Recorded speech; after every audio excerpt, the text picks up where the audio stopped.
Borobudur, candi Buddha terbesar di dunia, berdiri megah di tanah Jawa sebagai bukti kejayaan peradaban masa lalu. Sejarah mencatat bahwa candi ini dibangun oleh dinasti Sailendra pada abad ke-8 Masehi sebagai tempat pemujaan Buddha Mahayana. Namun, sebuah teori kontroversial mencuat, benarkah Borobudur merupakan peninggalan Nabi Sulaiman alaihissalam? Fahmi Basya, seorang ahli matematika Islam, mengajukan hipotesis tak biasa dalam bukunya Borobudur dan Peninggalan Nabi Sulaiman. Ia berpendapat bahwa Borobudur bukanlah hasil karya kerajaan Mataram kuno, melainkan peninggalan dari masa Nabi Sulaiman alaihissalam. Salah satu argumen yang ia kemukakan adalah kesamaan fonetik antara Sleman, nama sebuah kabupaten di Yogyakarta, dengan nama Sulaiman. Dalam Al-Quran, Nabi Sulaiman digambarkan sebagai utusan Allah yang dianugerahi mujizat luar biasa. Ia mampu mengendalikan angin, memahami bahasa hewan, serta membuat jin tunduk atas izin Allah. Menurut Sami bin Abdullah Al-Maghlud, dalam Atlas Sejarah Nabi dan Rasul, Nabi Sulaiman diperkirakan hidup pada abad ke-9 sebelum Masehi, antara 989 sampai 931 sebelum Masehi, atau sekitar 3000 tahun yang lalu. Sementara itu, berdasarkan berbagai sumber sejarah nasional, Borobudur dibangun sekitar abad ke-8 Masehi atau kurang lebih 1200 tahun yang lalu. Ketimpangan waktu ini membuat banyak sejarawan dan arkeolog skeptis. Tak sedikit menganggap teori Fahmi Basya sebagai spekulasi yang sulit diterima. Meski demikian, Fahmi Basya tidak mendasarkan argumennya pada rentang waktu sejarah, melainkan pada interpretasi relief-relief di Borobudur. Salah satu yang ia angkat adalah kisah lembah semut yang dalam Al-Quran dikisahkan sebagai tempat pertemuan pasukan Nabi Sulaiman alaihissalam. Bentang alam Borobudur yang dikelilingi perbukitan disebut mendukung teori ini. Tidak hanya itu, ia juga mengklaim bahwa Istana Ratu Boko sebenarnya adalah kediaman Ratu Bilqis, penguasa negeri Sabah yang disebut dalam kisah Nabi Sulaiman. Bahkan, ia mengaku telah menemukan lempengan emas bertuliskan Allah di situs tersebut yang diyakininya sebagai bukti keberadaan Nabi Sulaiman di Nusantara. Klaim Fahmi Basya bahwa Borobudur adalah peninggalan Nabi Sulaiman menuai kritik tajam dari kalangan akademis. Rini Susanti dari Universitas Islam Negeri Sunan Kalijaga misalnya menilai Fahmi sebagai tokoh reformatif yang menggabungkan nalar kritis dengan tafsir maudhu'i atau tafsir tematik berbasis ilmu pengetahuan atau tafsir bi'al ilmi. Meski klaimnya dinilai bertentangan dengan sejarah Borobudur dan minim bukti arkeologis seperti rujukan pada piramida 286 yang belum terverifikasi, gagasan ini diakui sebagai upaya pragmatis mengintegrasikan sains dan agama. Rini mengapresiasi inisiatifnya meski menekankan perlunya penelitian yang lebih dalam. Tak kalah kritis, Latania Fizikri dari Institut Ilmu Al-Quran Jakarta menyoroti kelemahan metodologis dalam buku Fahmi, terutama penafsiran Al-Quran secara subjektif atau ro'yu tanpa merujuk sumber otentik, yaitu hadis dan kaidah bahasa Arab, dan klaim finalitas yang mengabaikan otoritas mufasir lain. Namun, ia mengakui bahwa karya 33 tahun Fahmi ini layak diapresiasi sebagai upaya kreatif membuka diskusi baru. Kedua peneliti sepakat, klaim kontroversial ini memerlukan penguatan data dan metodologi, tetapi layak dihargai sebagai perspektif alternatif yang merangsang dialog sains, agama, dan budaya. Lantas, benarkah Borobudur peninggalan Nabi Sulaiman alaihissalam? Ataukah ini hanya sekedar spekulasi tanpa dasar kuat? Fahmi Basya memang memaparkan serangkaian bukti dalam bukunya, seperti analogi relief dan temuan artefak. Namun, video ini akan membahas 10 argumen kontroversial pendukung teori ini, mulai dari klaim linguistik hingga simbolisme arsitektur untuk menilai validitasnya. Simak videonya sampai akhir. Kiai Fahmi menjelaskan kisah buah maja yang berasa pahit sebagai simbol azab ilahi. Diceritakan bahwa ketika banjir besar atau Sail al-Arim melanda negeri Sabah, Allah menimpakan perubahan rasa pada pepohonan di sekitarnya dari manis menjadi pahit sebagai hukuman bagi kaum yang mendustakan ayat-ayatnya. Firman Allah dalam Al-Quran, tetapi mereka berpaling dari kebenaran. Maka kami kirimkan banjir besar, Sail al-Arim, kepada mereka. Kami gantikan kedua kebun mereka dengan 2 kebun yang ditumbuhi pepohonan berbuah pahit, pohon atsal, dan sedikit pohon sider. Quran Surat Sabah ayat 16. Tabut, kotak suci yang berisi warisan Nabi Daud kepada Nabi Sulaiman, diklaim terpatri dalam relief di Candi Borobudur. Menurut beberapa teori, relief tersebut menggambarkan peti yang dijaga oleh seseorang, mirip dengan deskripsi dalam surat Al-Baqarah ayat 248.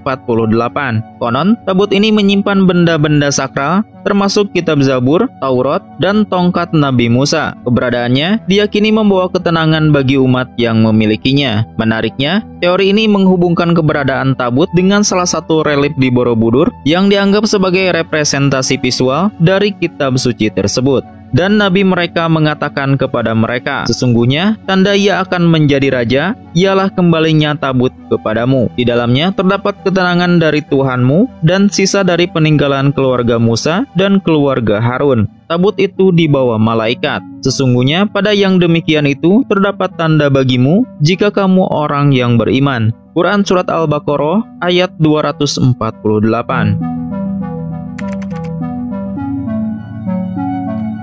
Memiliki kemampuan berkomunikasi dengan hewan dan burung, mukjizat Nabi Sulaiman diklaim ahli matematika dan penulis Fahmi Basya tergambar dalam relief Candi Borobudur. Dalam bukunya, Kiai Haji Fahmi menyebutkan bahwa salah satu panel relief di Candi Buddha terbesar di dunia ini diduga mengabadikan kisah legendaris Nabi yang disebut dalam Al-Quran tersebut. Relief yang dimaksud menampilkan beragam hewan seperti gajah, kuda, babi, anjing, dan monyet yang digambarkan hidup harmonis di antara motif flora serta burung-burung yang mengelilingi figur manusia. Menurut teori kontroversial Fahmi Basya, penggambaran ini diinterpretasikan sebagai representasi mukjizat Nabi Sulaiman alaihissalam yang mampu memahami bahasa makhluk hidup sebagaimana tercatat dalam kitab suci Al-Quran.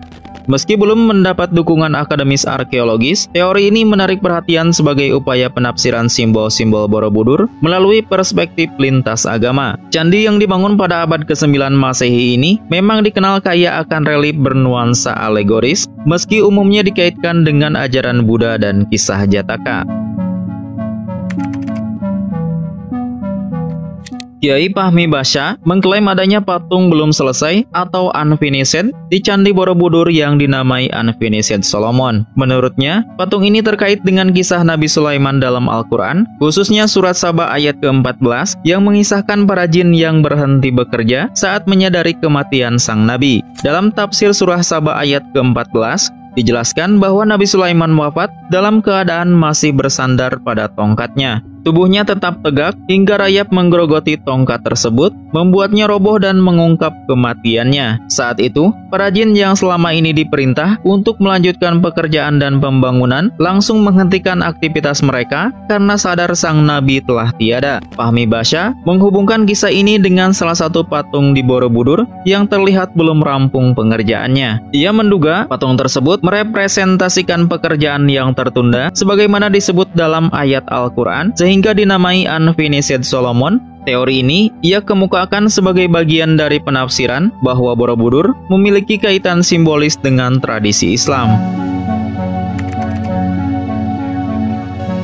Kiai Fahmi Basya menghubungkan surat Saba ayat ke-13 dengan keberadaan Candi Borobudur dan Prambanan. Dalam ayat tersebut disebutkan bahwa para jin diperintahkan Nabi Sulaiman untuk membangun gedung-gedung tinggi seperti menara, benteng, dan patung-patung. Fahmi Basya mengklaim bahwa gedung tinggi yang dimaksud merujuk pada kompleks Candi Prambanan, sementara patung-patung dalam ayat tersebut diyakini sebagai arca-arca Buddha dan dewa-dewi Hindu yang menghiasi Candi Borobudur. Surat Saba ayat ke-13 menyatakan para jin itu membuat untuk Sulaiman apa yang dikehendakinya dari gedung-gedung yang tinggi, patung-patung, piring-piring yang besar seperti kolam, dan periuk yang tetap berada di atas tungku. Quran Surat Saba ayat ke-13. Fahmi Basya menafsirkan bahwa Borobudur dengan ratusan arca Buddha dan relief bergambar makhluk mitologis adalah wujud patung-patung yang dibuat jin di era Nabi Sulaiman alaihissalam. Sementara itu, kemegahan Candi Prambanan dengan candi utama setinggi 47 meter dianggapnya sebagai representasi gedung tinggi dalam ayat tersebut. Teori ini ia bangun sebagai bagian dari hipotesisnya bahwa kisah Nabi Sulaiman dalam Al-Quran memiliki kaitan dengan sejarah Jawa kuno.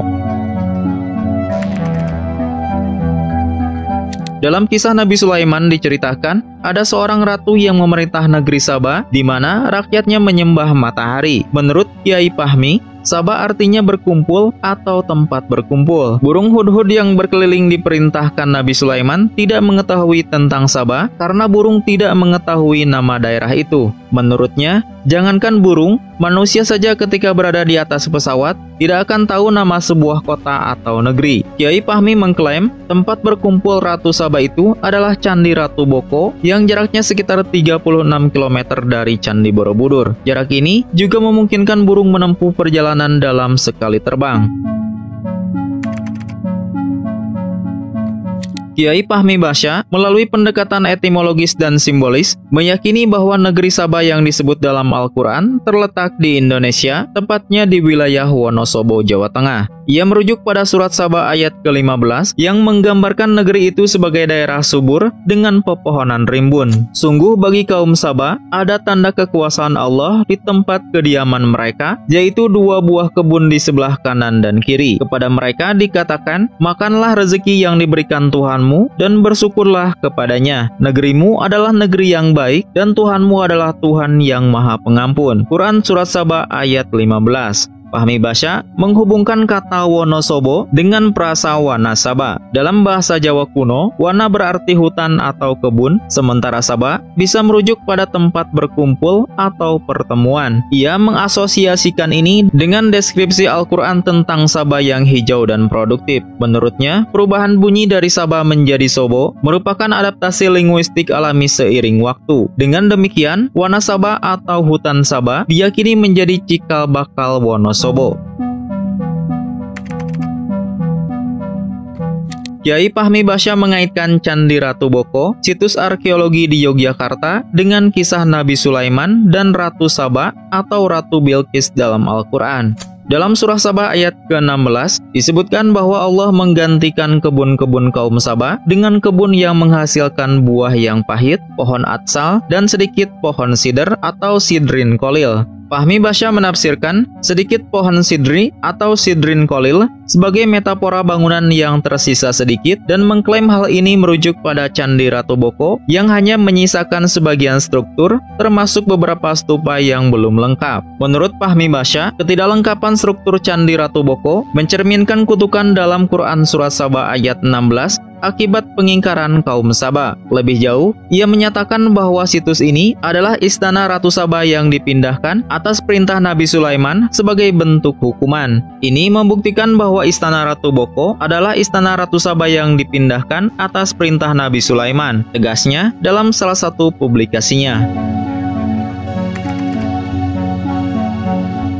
Kiai Fahmi Basya menyatakan bahwa nama Sulaiman atau Nabi Sulaiman dalam Al-Quran berasal dari konvensi penamaan Jawa. Ia merujuk pada awalan Su yang lazim digunakan dalam nama Jawa seperti Soekarno, Soeharto, atau Sumanto sebagai indikasi akar lokal. Klaim ini diperkuat oleh fakta bahwa Sulaiman adalah satu-satunya nabi dalam Islam yang namanya diawali dengan huruf Su sehingga dianggap sebagai penanda identitas Jawa. Su yang berasal dari bahasa Sangsekerta, dalam tradisi Jawa, awalan Su bermakna baik, agung, atau mulia, dan sering dipakai untuk memberi nuansa kehormatan pada nama seseorang. Fahmi Basya menafsirkan bahwa penggunaan Su pada Sulaiman bukanlah kebetulan, melainkan bukti integrasi budaya Jawa dengan kisah para nabi dalam Al-Quran. Menurutnya, ini mengindikasikan bahwa Nabi Sulaiman memiliki kaitan khusus dengan peradaban Jawa. Dalam tradisi Islam, Sulaiman atau Salomo dalam tradisi Yahudi Kristen adalah putra Nabi Daud alaihissalam yang diyakini hidup sekitar 3000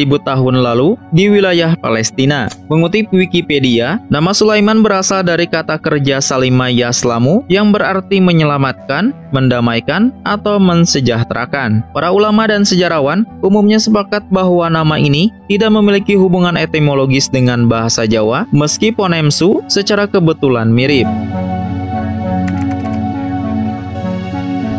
Kiai Fahmi Basya mengaitkan salah satu relief di Candi Borobudur dengan kisah surat Nabi Sulaiman kepada Ratu Saba atau Ratu Bilqis dalam surat An-Naml ayat 27-31.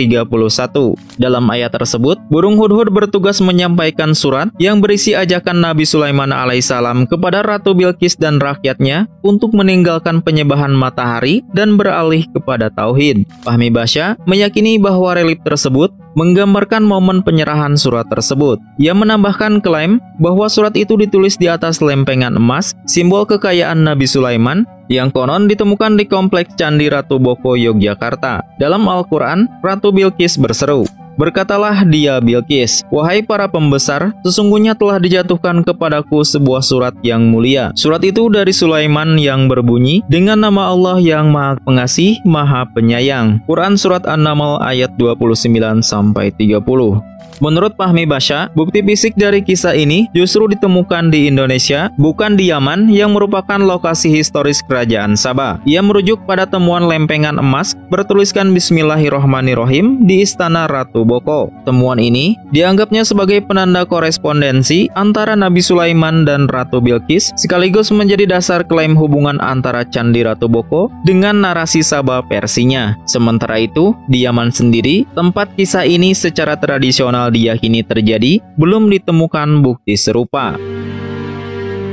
Meskipun 10 poin di atas sering dijadikan bukti oleh para pendukung teori kontroversial ini, sebagian besar sejarawan, arkeologi, dan ahli budaya masih berpegang pada konsensus bahwa Candi Borobudur dibangun oleh dinasti Sailendra pada abad ke-8 dengan landasan keagamaan dan filosofi Buddhis. Interpretasi ulang yang terlalu jauh tanpa dukungan bukti konkret berisiko menyesatkan dan mengaburkan pemahaman kita tentang sejarah yang telah melalui proses verifikasi ilmiah yang ketat. Pertanyaan mengenai apakah Borobudur merupakan peninggalan Nabi Sulaiman masih tetap menjadi perdebatan sengit antara fakta dan spekulasi. Di satu sisi, teori ini membuka ruang bagi eksplorasi baru tentang pertukaran budaya dan pengaruh lintas peradaban di masa lampau. Di sisi lain, mayoritas bukti yang ada masih mendukung penjelasan tradisional yang telah lama diterima. Seiring dengan berkembangnya penelitian dan penemuan arkeologis, dialog terbuka yang mengedepankan bukti ilmiah sangat penting untuk mengungkap lapisan-lapisan sejarah yang masih tersembunyi. Apakah kalian percaya bahwa ada kebenaran di balik kontroversi ini, atau kita harus tetap berpegang pada narasi sejarah yang telah teruji? Pertanyaan inilah yang terus memicu diskusi dan pencarian jawaban dalam meranah sejarah dan budaya Nusantara.